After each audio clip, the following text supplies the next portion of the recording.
Magandang araw mga ka-solar. Nandito tayo sa San Jose City. Dito sa Nueva Ecija. I think Nueva Ecija to. So, nagpahinga lang tayo dun sa ating trip from Isabela. Dahil sobrang layo po ng ating biyahe, nakakapagod po talaga yun. And so, nag-stay tayo dito sa Jolly Days. And yung mga staff nila dito napakabait. Dahil 9:30 na kami dumating at hinintay nila talaga tayo. So pakita ko lang sa inyo. Meron din silang Jolly Cars. At nakakatawa, ayun, kita nyo ba yun mga solar? Naka-solar light din sila. So halos lahat nagsa-solar light na. Siguro madalas din ang brownout dito. Pero pakita ko sa inyo to mga solar. Ito yata yung isa sa pinakamagandang collection ng mga bonsai trees na nakita ko. Yun. Alam niyo ba kung magkano isa niyan? Maabot ng milyon ng iba niyan. Kasi mahirap gawin yan eh. Yung iba kinukuha pa sa bundok. Ayun, grabe oh. Ano? Ito parang ano lang oh. Parang maliit na mama lang. Pero ang ganda eh oh. Diba?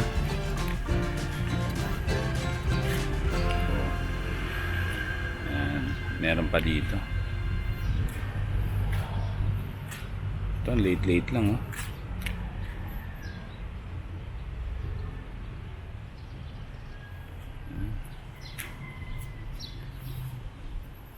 Ito ang ganda nito.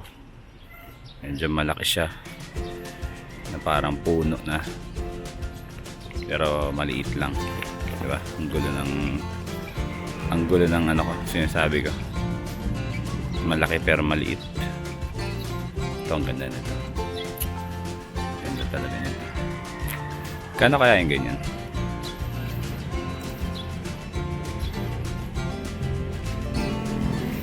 Yan mga solar. Mahilig kayo sa bonsai. Daan kayo dito. Jolly Days Hotel. Managed by Red Doors. So sa hotel na to, mabait ng staff. Malinis naman ang room. Pinaka problem ko lang sa kanya is water pressure. Dahil sobrang hina po talaga gabi. At nahihirapan po ako tanggalin yung sabon sa katawan ko. Kasi naligo po tayo, galing tayo sa labas. So naligo ako para sure.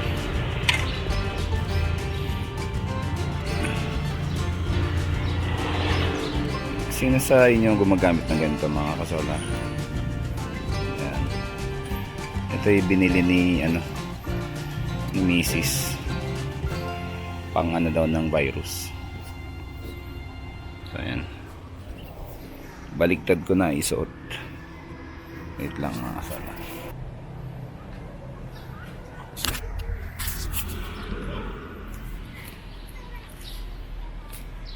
Okay. May mga tao na mga kasama. Magmamas na tayo. So pabalik na tayo ng Manila. And magbe-breakfast lang muna tayo. Dahil may free breakfast po dito.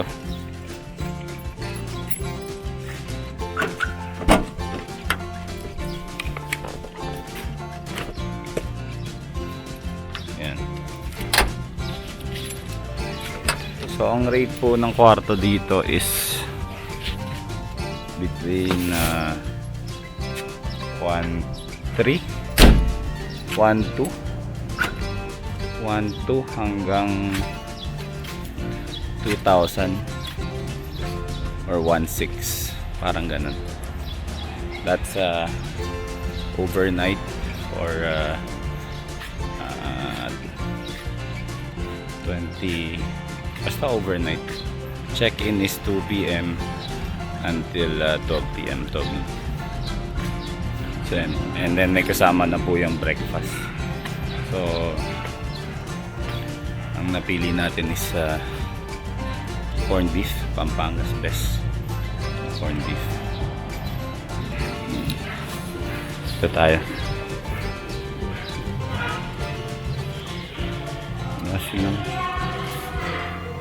Ito yung kanilang dine-in. Walang aircon, pero naka-open yung door.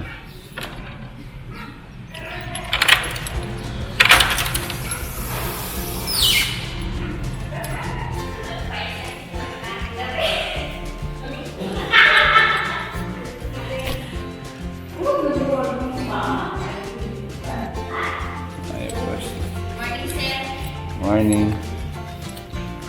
So yan tayo pa pesta. Ayun po na. Or dito na yan tayo.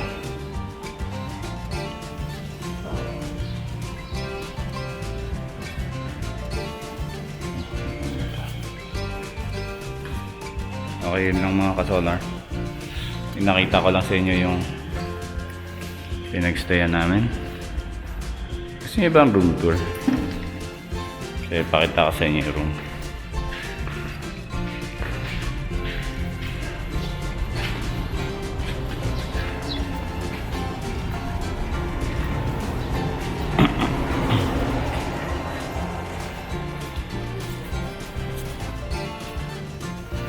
Okay, so dito tayo nag-stay. Number 7. Medyo magulo na. Okay. Pagpasok nyo. Yan yung bed. Yung aircon. Lakas ng aircon na yan. Napakaliit lang naman. Yung TV. Yung mirror. Hello.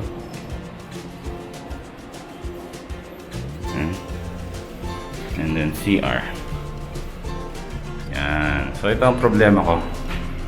Pala ko sa inyo yung shower niya.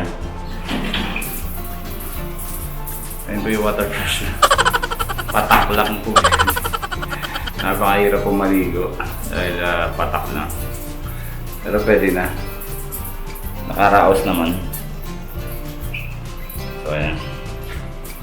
So may delay rin. Kaya lang sira na.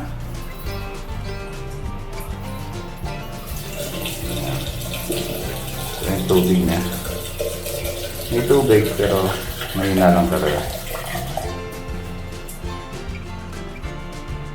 Ayan. Okay mga solar.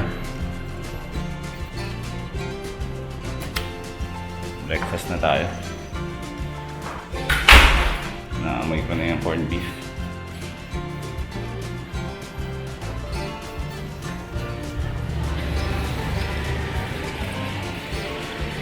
Ganda naman ng lote na to. So tingnan, meron pa siyang Jolly Cars, so pwede kayo mag-rent pala dito. Meron din siyang Jolly Repair Shop, diba? Panalo.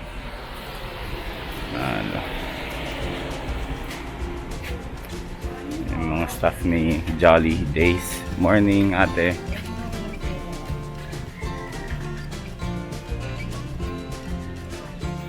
Oh, gusto niyo makita yung the rest of the bonsai. Ayan, oh, pakita ko sa inyo. Diba? Ang ganda, diba? Ito parang puno na talaga, oh. Tapos umiikot. Ito.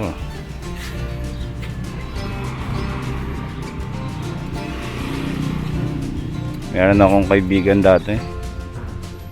Umili ng ganito. 500,000 ang kanyang ginastos.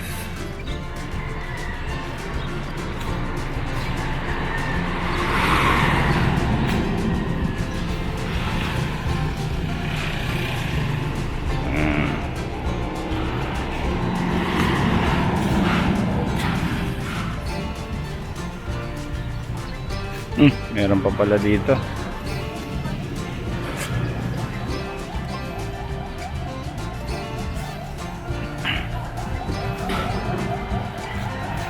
Ito, ang ganda oh. Parang pumulupot sa bato. Hindi parang, pumulupot talaga sa bato.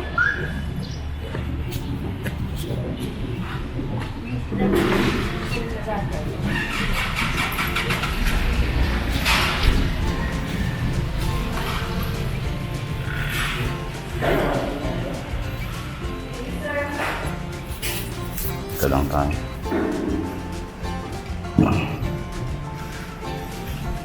Ay, coffee muna tayo mga kasola bago bumiyahe. Coffee breakfast. Okay mga kasolar, kung magbe-breakfast kayo dito, ito yung mga ano nyo. Ito yung corned beef nila. Egg, sausage, ham,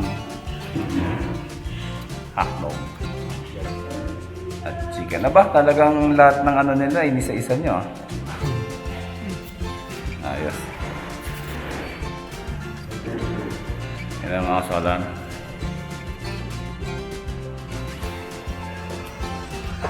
So yan muna dito sa San Jose, Nueva Ecija. Nueva Ecija to, di ba?